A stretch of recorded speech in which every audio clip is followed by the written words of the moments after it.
난 중간이야. 누구 편도 아니야. 남편이 했던 말입니다. 27년 동안 8322번 들었어요. 시어머니와 싸울 때마다, 명절마다, 아이 문제로 다툴 때마다 항상 같은 말이었죠. 난 중간이야. 그 말이 처음엔 참 든든하게 들렸습니다. 적어도 공정하게 보겠다는 뜻이라고 믿었어요. 하지만 중간이라면서 결과는 늘 똑같았습니다. 제가 양보하고 제가 참고 제가 먼저 사과했어요. 27년 동안 단 한 번도 달라진 적이 없었습니다. 그런데 어느 날 깨달았어요. 이 사람은 중간이 아니었습니다. 이미 마음은 정해져 있었죠. 그냥 인정하기 싫었던 거예요. 저는 지금 그 중간이라는 말이 어떻게 한 여자를 조용히 무너뜨렸는지 이야기하려고 합니다. 큰 소리도 없고 폭력도 없었어요. 그런데도 사람을 망가뜨리는 이야기입니다. 그런데 말입니다. 만약 중립이라는 게 사실은 가장 잔인한 선택이라면? 만약 27년의 결혼 생활이 처음부터. 아니, 그건 천천히 말씀드리죠. 저는 김수진 51입니다. 지금은 혼자 작은 카페를 운영하고 있어요. 아메리카노 한 잔에 4,500원, 케이크 한 조각에 6,000원. 소박하지만 제 이름으로 된 가게입니다. 3년 전까지만 해도 상상도 못했던 일이에요. 남편 이동현은 저보다 3살 많은 54으로 중견기업 과장이었습니다. 딸 하나, 아들 하나를 두고 있었어요. 딸 이지수는 26, 아들 이지우는 23이었습니다. 시어머니 박영자는 75으로 건강하셨고 시아버지는 5년 전에 돌아가셨죠. 겉으로는 평범한 가정이었습니다. 하지만 27년 동안 단 하루도 제가 편안했던 날이 없었어요. 연애할 때 남편은 참 좋은 사람이었습니다. 1996년 가을 남산을 걸으며 남편이 말했어요. 결혼하면 우리 둘이 제일 중요하지. 부모님도 부모님이고 우린 우리 삶이 있는 거잖아. 그 말이 저에겐 약속처럼 들렸습니다. 이 사람은 나를 지켜줄 거야. 그렇게 믿었어요. 결혼 준비를 하던 어느 날이었습니다. 처음으로 시댁에 인사를 갔어요. 떨리는 마음으로 현관문을 열었습니다. 시어머니가 나오셨어요. 첫 인상은 차가웠습니다. 위아래로 훑어보시더니 입을 여셨죠. 키가 좀 작네. 예? 당황해서 되물었어요. 우리 집안 사람들은 다 큰데. 애들도 작아지겠어. 심장이 쿵 내려앉았습니다. 남편은 옆에서 어색하게 웃으며 말했어요. 엄마, 수진이 귀엽잖아요. 귀여워서 뭐해. 키가 작으면 애들도 작아진다니까. 그날 저녁 남편에게 물었습니다. 어머님이 좀 무섭더라. 남편이 제 손을 잡았어요.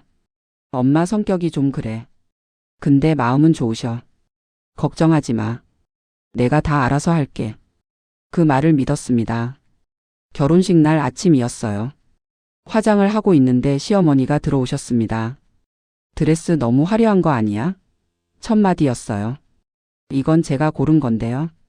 말씀드리자 한숨을 쉬셨습니다. 요즘 애들은 다 튀고 싶어 해. 얼굴이 굳었어요. 남편은 그때도 옆에서 웃으며 말했습니다. 엄마 예쁘잖아요. 예쁜 게 중요한 게 아니야. 품위가 중요하지. 결혼식 내내 긴장했습니다. 웃어야 하는데 입가가 떨렸어요. 신혼여행에서 돌아온 다음 주였습니다.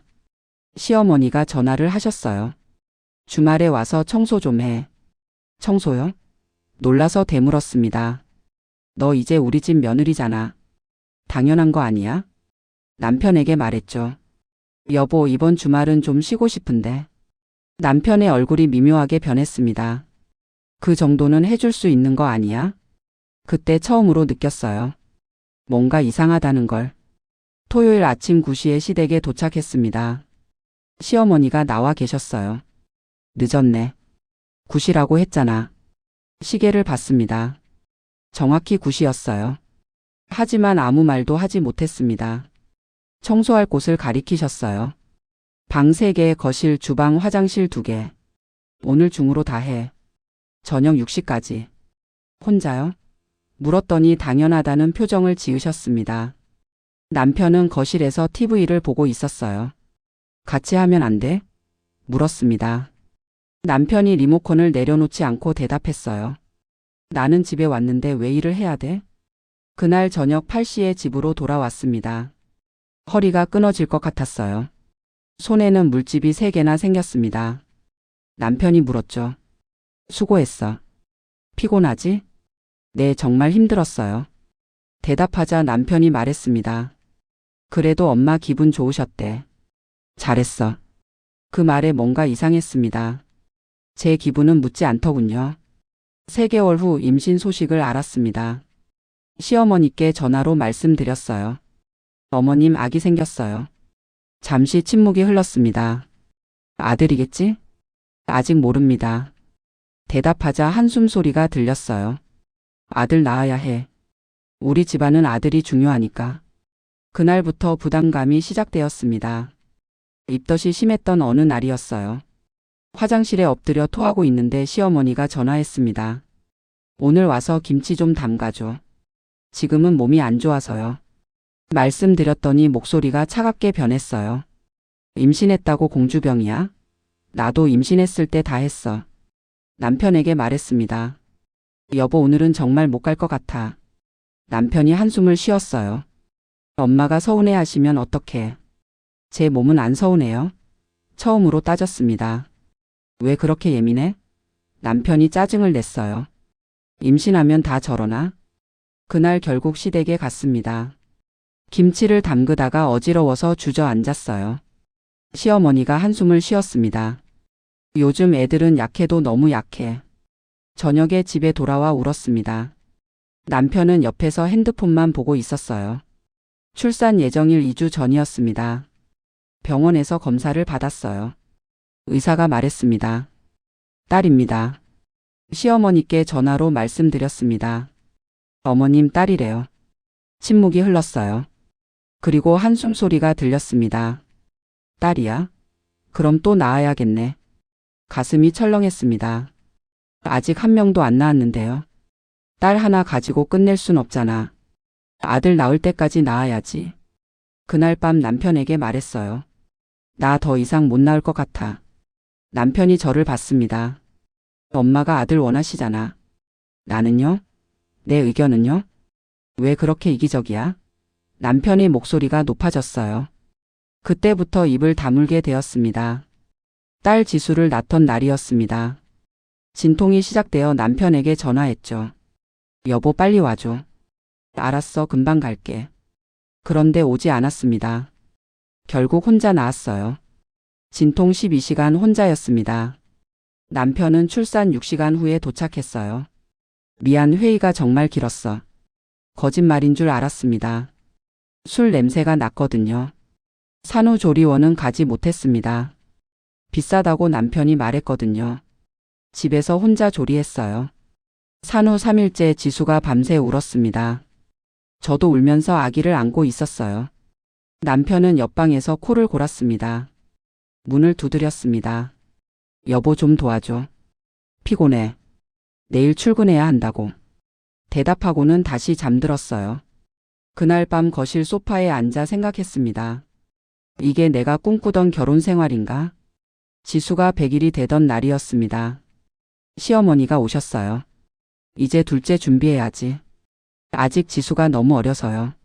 말씀드리자 표정이 굳었습니다. 딸 하나 가지고 뭐하게? 아들 낳아야지. 남편은 옆에서 아무 말도 하지 않았어요. 그냥 미소만 지었습니다. 그때 깨달았어요. 이 사람은 엄마 말이면 다 맞다고 생각한다는 걸. 2년 후 아들 지훈을 가졌습니다. 시어머니가 기뻐하셨어요. 역시 아들이 있어야지.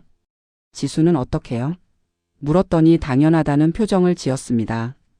딸은 시집 가면 그만이잖아. 지수를 안고 있던 제 품이 떨렸습니다. 지훈을 낳고 나서 더 힘들어졌어요. 아이 둘을 키우면서 집안일까지 하는 게 쉽지 않았습니다. 남편에게 도움을 청했어요. 설거지 좀 해줄 수 있어? 난 회사에서 일하고 왔잖아. 대답하더니 TV를 켰습니다. 나도 애들 키우면서 집안일 하잖아. 말했더니 한숨을 쉬었어요. 그건 내 일이잖아. 난 돈 벌어오고. 그렇게 역할이 정해졌습니다. 저는 집, 남편은 밖. 명절이 다가왔습니다. 추석이었어요. 시댁에서 음식 준비를 하라고 했습니다. 혼자서요. 지수는 3살, 지우는 돌이었습니다. 아이들을 데리고 시댁에 갔어요. 3일 동안 음식을 만들었습니다.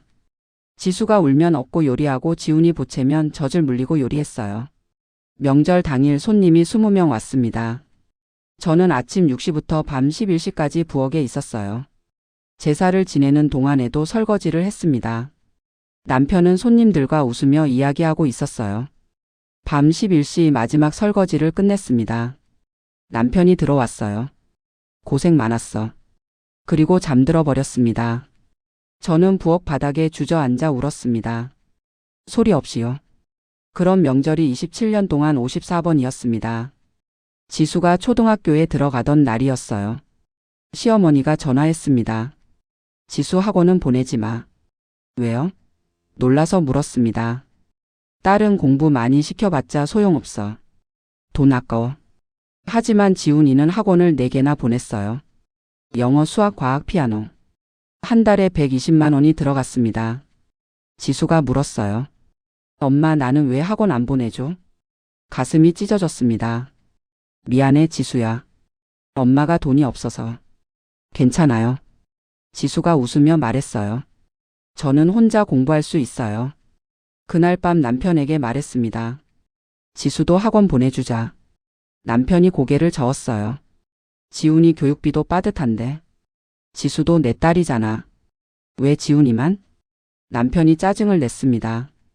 왜 그렇게 따지고 들어? 난 중간이야. 그 말이었습니다. 중간. 그때부터 그 말이 자주 나왔어요. 제가 뭔가를 요구할 때마다, 의견을 말할 때마다 난 중간이야. 누구 편도 아니야. 그런데 이상했습니다. 중간이라면서 결과는 항상 같았어요. 시어머니 말대로 하고 제 의견은 묵살되었습니다. 명절도 무조건 시댁, 제사도 시댁, 가족 행사도 시댁. 친정은 항상 뒷순이었어요. 한 번은 말했습니다. 이번 추석엔 친정에 먼저 가면 안 될까? 남편이 한숨을 쉬었어요. 왜 꼭 그렇게 나눠야 해? 엄마가 섭섭해하잖아. 그럼 우리 엄마는요? 우리 엄마는 안 섭섭해요.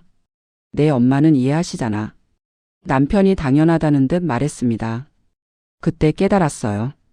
이 사람에게 시어머니 감정은 중요하고 제 감정은 그냥 참으면 되는 거구나. 지수가 중학교 2학년 때였습니다. 담임 선생님이 전화했어요. 지수가 성적이 아주 우수합니다. 특목고를 준비해 보는 게 어떨까요? 기뻐서 남편에게 말했습니다. 여보, 지수가 공부를 잘한대. 그래? 남편이 무심하게 대답했어요. 특목고 준비시키자. 선생님이 추천하셨어. 그건 돈이 많이 들잖아. 남편이 고개를 저었습니다. 지훈이도 입시 준비하는데 어떻게 둘 다 해? 그럼 지훈이는 줄이고. 말했더니 화를 냈어요. 지훈이가 장남인데 어떻게 그래? 넌 항상 지수만 편들어. 저는 말문이 막혔습니다. 제가 지수 편을 든 적이 있었나요? 오히려 늘 지훈이를 먼저 챙겼는데. 결국 지수는 특목고를 포기했습니다. 지수가 방에서 울고 있는 걸 알았어요. 하지만 위로할 말이 없었습니다. 미안해, 지수야. 엄마가 무능해서. 그날 밤 거울을 봤습니다. 45살의 제 얼굴. 처음 결혼했을 때와 너무 달라져 있었어요. 눈가에 주름이 깊고 입가는 처져 있었습니다. 언제부터 이렇게 늙었을까? 아니, 언제부터 이렇게 작아졌을까? 지훈이가 대학에 들어가던 해였습니다. 시어머니가 말씀하셨어요. 지훈이 자취방 얻어줘야지. 월세 80만 원짜리였습니다. 생활비까지 하면 한 달에 150만 원. 남편 월급이 420만 원이었어요. 남는 게 없었습니다. 제가 말했습니다. 제가 일을 나가야 할 것 같아요. 남편이 고개를 저었어요. 집안일은 누가 해? 아침 일찍 나가고 저녁 늦게 들어오면 되잖아요. 그럼 밥은? 남편이 짜증을 냈습니다. 결국 새벽 5시에 일어나 아침을 차리고 출근했어요. 마트 계산원이었습니다. 오전 9시부터 오후 6시까지. 월급 180만 원이었어요. 퇴근하고 집에 오면 저녁 7시였습니다. 그때부터 저녁 준비, 설거지, 빨래. 밤 12시에 잠들었어요. 5시간 자고 다시 일어났습니다. 3개월 후 몸이 무너졌습니다. 병원에 갔더니 의사가 말했어요. 과로예요. 쉬셔야 합니다. 남편에게 말했습니다. 일 그만두고 싶어. 왜? 지훈이 생활비는 어떡하고? 내 몸이 안 좋다고요. 말하자 한숨을 쉬었어요. 조금만 참아. 지훈이가 졸업할 때까지만. 그때 처음으로 생각했습니다. 이 사람은 나를 사람으로 보는 걸까? 어느 날 친구를 만났습니다. 오랜만에 만난 고등학교 동창이었어요. 카페에 앉아 이야기를 나눴습니다. 친구가 물었어요. 수진아, 너 많이 힘들어 보여. 눈물이 왈칵 쏟아졌습니다. 참고 있었던 게 터져버렸어요. 친구가 제 손을 잡았습니다. 수진아, 이혼 생각해봤어? 고개를 저었어요. 아이들이 있잖아. 아이들은 다 컸어. 이제 내 인생 살아야지. 그날 밤 집에 돌아와 생각했습니다. 내 인생은 뭘까? 27년 동안 며느리로 엄마로 아내로만 살았어요. 김수진으로 산 적이 한 번도 없었습니다. 지수가 대학을 졸업하고 취직했습니다. 작은 회사였지만 지수는 행복해했어요. 어느 날 지수가 말했습니다. 엄마, 나 이제 독립할래. 가슴이 철렁했어요. 지수까지 가면 저는 정말 혼자였습니다. 그래, 그게 좋겠다. 웃으며 대답했습니다. 지수가 이사 가던 날이었어요. 짐을 다 싸고 나서 저를 안았습니다. 엄마 고마워. 나 때문에 많이 힘들었지? 눈물이 났어요. 아니야, 엄마는 괜찮아. 엄마, 이제 엄마 인생 살아. 지수가 속삭였습니다. 그 말에 목이 메었습니다. 지수가 떠나고 나니 집이 너무 조용했어요. 남편은 여전히 회사 일로 바빴고 지훈이는 대학원에 다니고 있었습니다. 저는 혼자 집에 있는 시간이 많아졌어요. 문득 생각했습니다. 나는 지금 뭐 하는 걸까? 어느 날 시어머니가 쓰러지셨습니다. 병원에서 전화가 왔어요. 보호자가 와야 한다고 했습니다. 남편은 회의 중이라며 제가 가라고 했어요. 병원에 도착하니 시어머니는 중환자실에 계셨습니다. 의사가 말했어요. 뇌졸 중입니다. 회복이 어려울 것 같습니다. 남편에게 전화했습니다. 빨리 와야 할 것 같아. 알았어, 금방 갈게. 그런데 이 시간이 지나도 오지 않았어요. 3시간 후 남편이 도착했습니다. 얼굴이 상기되어 있었어요. 어디 있었어요? 물었더니 어색하게 웃었습니다. 회의가 길어져서. 거짓말인 줄 알았어요. 술 냄새가 났거든요. 그날 밤 집에 돌아와 물었습니다. 솔직하게 말해줘. 다른 사람 있어? 남편이 당황했어요. 무슨 소리야? 술 냄새 났어. 회의는 무슨? 친구들 만났어. 그게 뭐가 문제야? 엄마가 쓰러지셨는데 친구를 만나? 목소리가 높아졌습니다. 넌 병원에 있었잖아. 내가 뭘 할 수 있는데? 그 말에 온몸에 힘이 빠졌어요. 이 사람은 정말 모르는구나. 시어머니가 돌아가셨습니다. 장례식장에서 3일을 보냈어요. 저는 모든 일을 도맡았습니다. 문상객 맞이, 음식 준비, 정리까지. 남편과 지훈이는 손님들과 이야기만 했어요. 장례식이 끝나고 집에 돌아왔습니다. 남편이 말했어요. 수진아, 고생 많았어. 그게 전부였습니다. 고생 많았어. 저는 소파에 앉아 멍하니 있었어요. 27년이 스쳐 지나갔습니다. 시어머니 장례 일주일 후였습니다. 남편의 핸드폰에서 알림이 울렸어요. 남편은 샤워 중이었습니다. 무심코 봤는데 카톡이었습니다. 여자 이름이었어요. 저장된 이름은 김대리. 내용을 봤습니다. 오늘도 보고 싶어요. 하트가 그려져 있었습니다. 손이 떨렸어요. 위로 올려봤습니다. 3년치 대화가 있었습니다. 사랑한다는 말, 보고 싶다는 말, 내일 만나자는 말. 주저앉았습니다. 바닥이 차갑게 느껴졌어요. 남편이 샤워를 마치고 나왔습니다. 제 표정을 보더니 얼굴이 하얗게 변했어요. 이게 뭐예요? 핸드폰을 들어 보였습니다. 남편이 말문이 막혔어요. 그건 3년이었어요. 3년 동안 바람을 피웠더군요. 제가 마트에서 일하고 시어머니 간병하고 집안일 하는 동안 남편은 다른 여자를 만나고 있었습니다. 왜요? 물었습니다. 남편이 고개를 숙였어요. 미안해. 그냥 외로웠어. 외로워요? 저는요? 저는 안 외로웠을 것 같아요. 넌 항상 바빠 보였어. 말할 기회가 없었어. 그게 핑계가 돼요? 목소리가 떨렸습니다. 남편이 변명했어요. 난 중간이었어. 엄마와 너 사이에서. 회사 일도 힘들고 집에 오면 너도 피곤해 보이고. 그 여자한테서 위로를 받았어. 그 순간 깨달았습니다. 이 사람은 27년 동안 한 번도 제 편이었던 적이 없구나. 중간이라는 말로 도망쳤을 뿐이구나. 이혼하고 싶어요. 처음으로 말했습니다. 남편이 놀라서 저를 봤어요. 뭐라고? 이혼해요. 더 이상 못 살겠어요. 아이들 생각은 안 해? 남편이 말했습니다. 아이들은 다 컸어요. 이제 제 인생 살고 싶어요. 그날 밤 지수에게 전화했습니다. 엄마 이혼하려고. 말하자 지수가 울먹였어요. 엄마 진작 그랬어야 했어. 내가 늘 미안했어. 미안해할 거 없어. 엄마가 선택한 거야. 지훈에게도 말했습니다. 지훈이는 처음엔 반대했어요. 엄마 아빠도 잘못했지만 이혼까지는. 지훈아 엄마도 행복할 권리 있어. 지훈이가 한참을 망설이더니 말했습니다. 알았어요 엄마. 엄마가 행복하면 나도 좋아요. 이혼 조정을 시작했습니다. 남편은 끝까지 잘못을 인정하지 않았어요. 난 중간이었어. 최선을 다했어. 계속 그 말만 했습니다. 변호사가 물었습니다. 증거가 있나요? 핸드폰 캡처를 보여줬어요.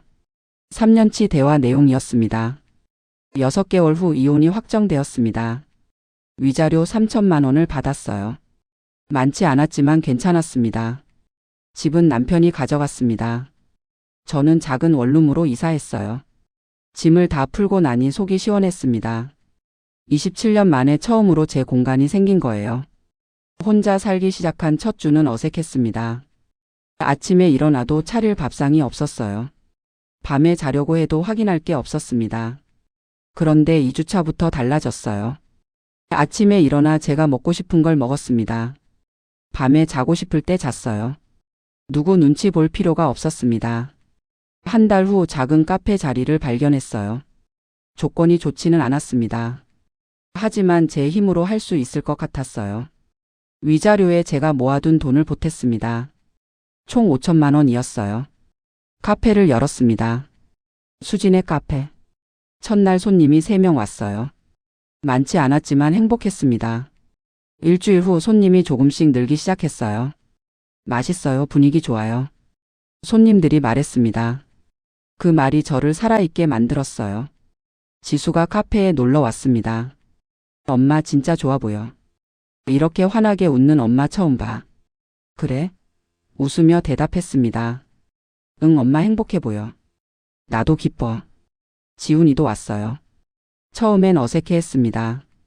그런데 커피를 마시더니 말했어요. 엄마 맛있어. 고마워 지훈아.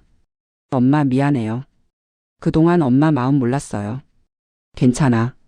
넌 아들이니까. 할아버지나 아빠 편을 들 수밖에 없었어. 그래도 미안해요. 앞으로 잘할게요. 그 말에 눈물이 났습니다. 1년이 지났습니다. 카페는 안정적으로 운영되고 있었어요. 손님이 꾸준히 있었고 수입도 나쁘지 않았습니다. 무엇보다 제가 행복했어요. 아침에 눈을 뜨면 기분이 좋았습니다. 누구 눈치 안 보고 제가 하고 싶은 대로 할 수 있었어요. 어느 날 남편에게서 연락이 왔습니다. 만나서 얘기 좀 하자. 문자였어요. 카페에서 만났습니다. 남편은 많이 늙어 있었어요. 뭐 때문에요? 물었더니 한참을 망설이더군요. 미안해. 그동안 내가 잘못했어. 이제 와서 무슨 소용이에요. 다시 시작할 수 없을까? 그 여자랑도 헤어졌어. 고개를 저었습니다. 안 돼요. 전 행복해요, 지금.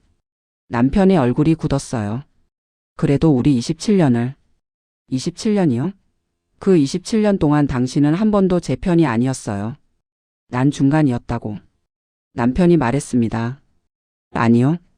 당신은 이미 선택했어요. 항상 어머님 편이었죠. 중간이라는 말로 도망쳤을 뿐이에요. 남편이 아무 말도 하지 못했어요. 이제 그만 가보세요. 더 이상 할 말 없어요. 남편이 일어나 나갔습니다. 뒤돌아보지 않았어요. 저도 돌아보지 않았습니다. 3년이 흘렀습니다. 카페는 단골 손님으로 가득했어요. 지수는 결혼을 앞두고 있었습니다. 좋은 사람을 만났어요. 지훈이는 회사에서 승진했습니다. 아이들은 가끔 카페에 들렀어요. 엄마 보러요. 그럴 때마다 행복했습니다. 어느 날 손님 한 분이 말했어요.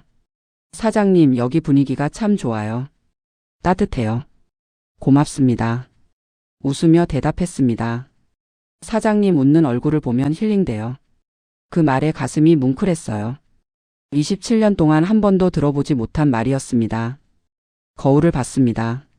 54세 제 얼굴 주름은 여전히 있었어요. 하지만 눈빛이 달랐습니다. 살아 있었어요.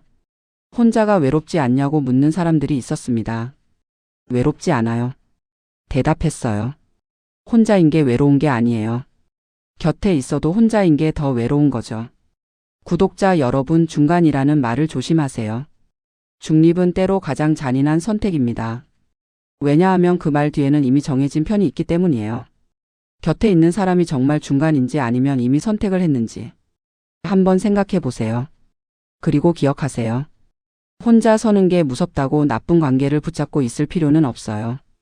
진짜 행복은 누군가 곁에 있을 때가 아니라 내가 나답게 살 때 오는 거예요.